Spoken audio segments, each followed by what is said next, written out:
what were the lessons in being in an agency that you think helped you skip some of those maybe common mistakes that a lot of entrepreneurs make because you saw people doing them or just the access you had? What were some of those things that you saw? Oh man, the most important one, and this is such a good point for you to touch on.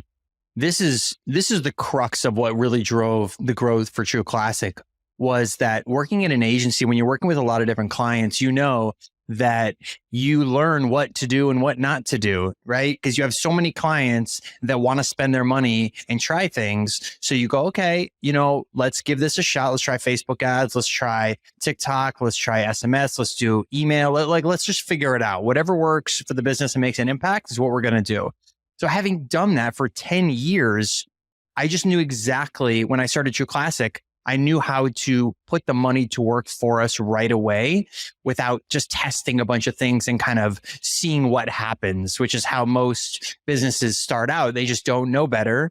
So they start spewing money into different things. And the problem is they aren't able to attribute that growth to any one thing. So they don't know how to allocate their dollars properly.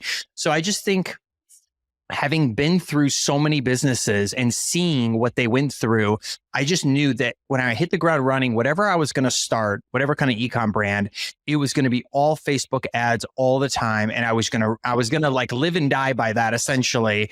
And then all the other stuff like the SEO and the CRO and all that will come later because I'll have time to figure that out after the fact. Those are kind of evergreen initiatives.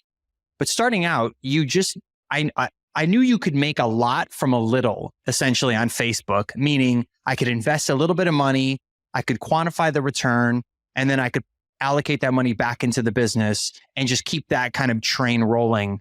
And without that, I don't even know, what True Classic looks like without Facebook. It's just such a different world that I would be living in. I definitely wouldn't see the kind of growth we did without Facebook. There's no question about it. So.